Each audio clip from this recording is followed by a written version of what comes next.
Seja bem-vindo a mais uma aula de matemática, eu sou o professor Felipe e hoje nós vamos classificar funções. Então, começaremos aí pela função composta, né? Quando que existe uma composição entre funções?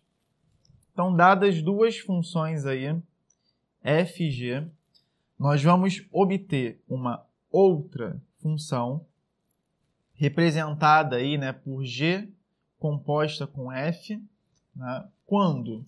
Quando você compor uma com a outra, ou seja, você utilizar uma função dentro da regra de outra função. Olha no exemplo, vai ficar mais fácil. Tem a função f igual a 2x mais 1, tem a função g igual a 3x menos 5. Se eu quiser fazer a composição f com g de x, o que vai acontecer é, dentro da f, eu vou aplicar a expressão da g de x. Então, aqui, ó, no lugar desse x, eu vou colocar toda a expressão da g. Como vai ficar? 2 vezes, olha aqui embaixo, né, nessa linha de baixo, 2 vezes 3x menos 5, que é a função g, mais 1. Aplicou a distributiva, você tem 6x menos 10 mais 1. Operou ali entre o menos 10 e mais 1, 6x menos 9. Então, quando você faz a composição f com g de x, você tem 6x menos 9. Se você quiser fazer o contrário, g composta com f de x, o que vai acontecer é o seguinte. Nesse caso aqui, você vai operar com a g, ou seja, substituindo tudo que tem no x da g pela expressão da função f. Então, veja aqui embaixo o exemplo. G composta com f vai ser 3 vezes a f de x, ou seja, 3 vezes 2x mais 1 menos 5, que é igual a 6x mais 3 menos 5. Operou ali o mais 3 com o menos 5, ficou menos 2. Então, g composta com f é 6x menos 2. Então, composição entre funções é basicamente isso. Você vai ter duas funções, você vai pegar a expressão de uma e vai aplicar dentro do x da outra função. Função injetora, né? Quando que uma função ela vai ser classificada como injetora? Então, vamos ver aqui o seguinte, ó. Considere uma função f de domínio real. E aí, para cada valor de f, existe um único valor de x, né, relacionado ali dentro da função. Então, o que a função injetora ela vai fazer?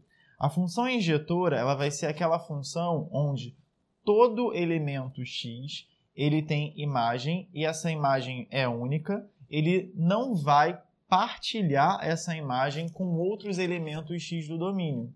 Tá? Cada elemento x do domínio ele vai ter imagem única e essa imagem única ela não é partilhada. Tá? Então, é mais forte do que simplesmente ser uma função. Ela é uma função em termos restritivos ali de domínio, mas ela também acaba restringindo a imagem, de modo que a imagem ela não pode ser partilhada entre elementos x do domínio. Então, quando a gente vai descrever isso aí, né, matematicamente, nós falamos que se x1 é diferente de x2, então as imagens de x1 e de x2 também serão diferentes. Alguns exemplos aqui, né? A função injetora, graficamente falando, ela vai ter um gráfico que não costuma fazer curvas, né? E essas curvas, quando eu falo, são curvas levando em conta o eixo do x. Ela pode até fazer curva levando em conta, né, a subida ou a descida, que é o eixo do y, mas ela não faz curva levando em conta, né, o eixo do x. Veja aqui, ó, outro exemplo.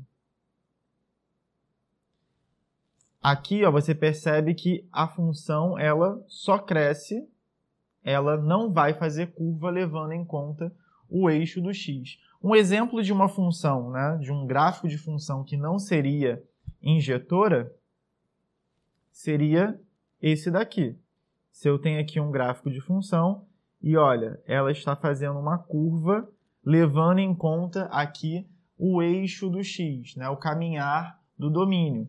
Esse tipo de gráfico aqui já demonstra uma função que não é injetora. Função sobrejetora. Quando que a função ela é sobrejetora?